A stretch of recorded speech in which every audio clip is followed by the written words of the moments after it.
If you're being prosecuted by Centrelink, you need to ask a very crucial question. What's so uniquely different about my case that it justifies prosecution? Hello, I'm Ron Medlicott. During the last 10 years or so, I have been trying to get an investigation into welfare recipients being defrauded by the system. The criminal justice system is very good at investigating alleged rorting by welfare recipients, but when it's rorting by the system, the criminal justice system falls into a huge great hole. There's a clear absence of justice when it comes to the way welfare recipients are treated. So the question, what's uniquely different about my case, is a very good one to ask. It just might enable you to drop a spanner in the works on any Centrelink prosecution. But you're going to need some resources. A few things you're going to need. You're going to need that report.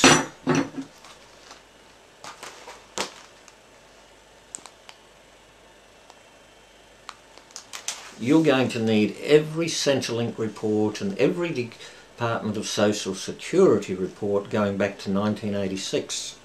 Not for what's in there, but for what isn't in there. Centrelink are hiding something. It's a secret that's been hidden for a quarter of a century, and it could be useful in persuading Centrelink to settle out of court.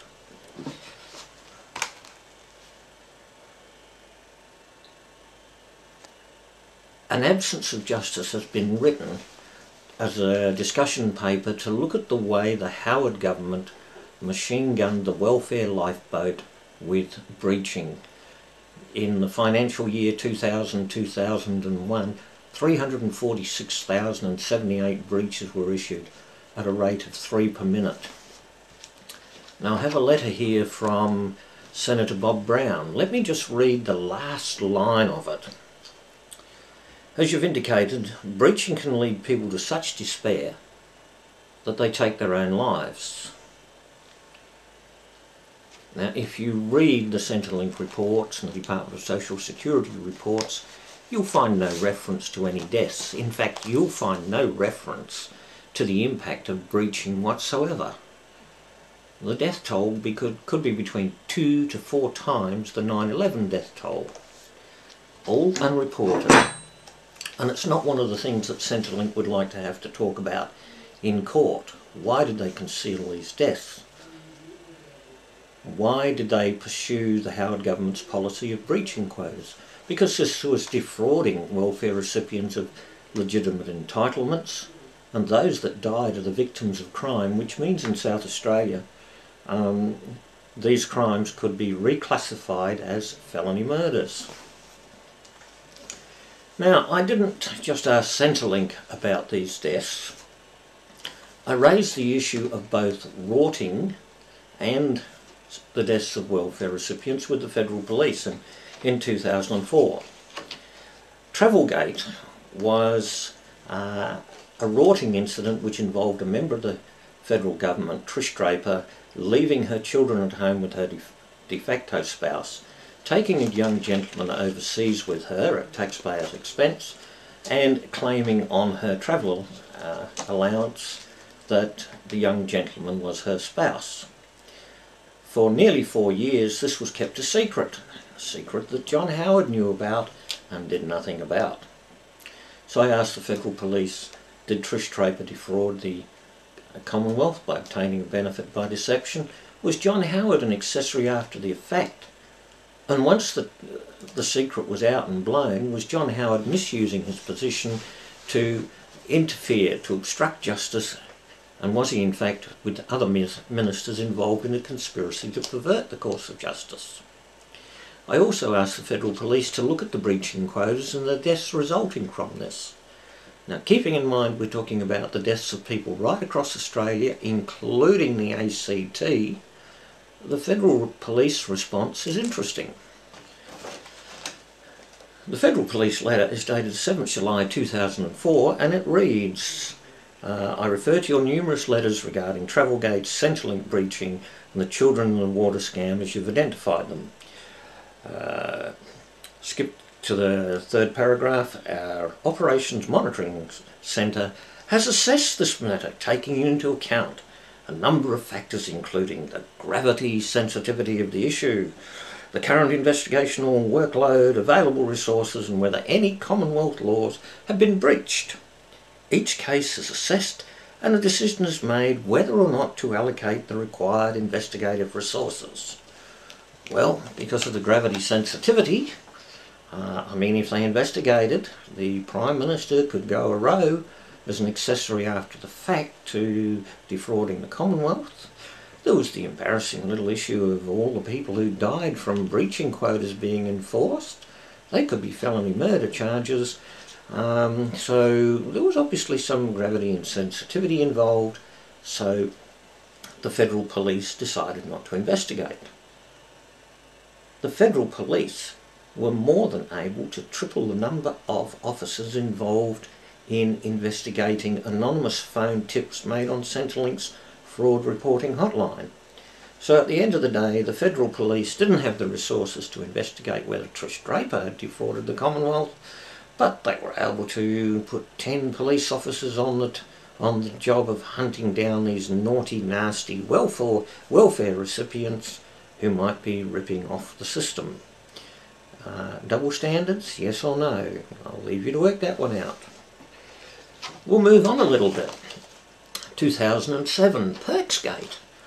The Auditor-General decided to inform Parliament that he'd found out that 144 of them had ripped off $4.64 million in the run-up to the 2007 election.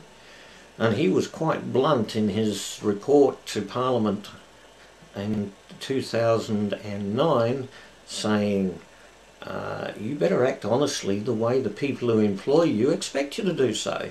You'll find it on page 12 of report number 3. Interestingly, the Federal Police were again asked to investigate, and guess what? And this is going to sound very familiar to you. The AFP Operations Coordinate Clients Liaison Team assesses correspondence from the public taking into account a number of factors, including the gravity sensitivity of the issue, the current investigational workload and whether Commonwealth laws have been breached. Each case is assessed and a decision is made as to the appropriate response. Wow, 144 members of Parliament, that's 56% of Parliament. If they were investigated, charged and prosecuted, it would mean a double dissolution. The Governor-General would have to close Parliament. So guess what happens? No investigation. But meanwhile, 10 Federal Police are still beavering away, helping Centrelink to catch those naughty welfare rorters. The bottom line is a classic in this one. Further correspondence from you will be recorded by the AFP for future reference. However, no response will be provided.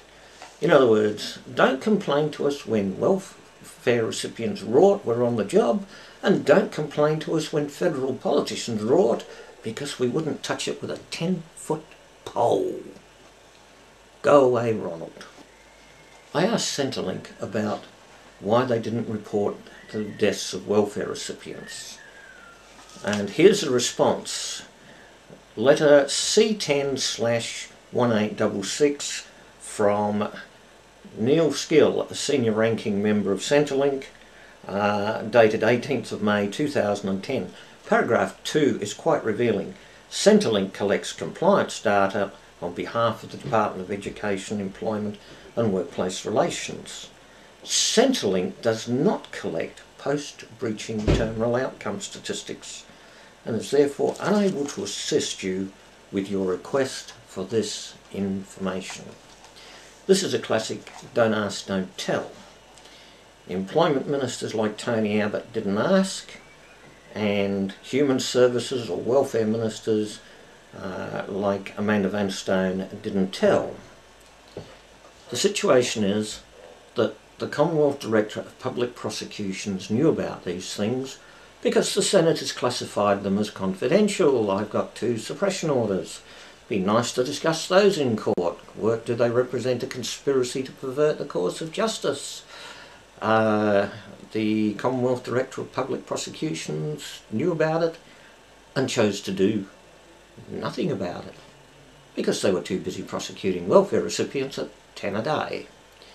Okay, if we get all of these documents into court, we're looking at a double dissolution. So, is the gravity sensitivity of your case worth continuing with the prosecution, or is the best idea to ditch it? It's a very critical question you can ask. What's so uniquely different about my case that's worth a prosecution?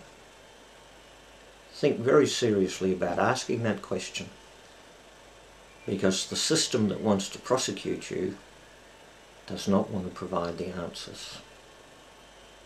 I'm Ron Medlicott.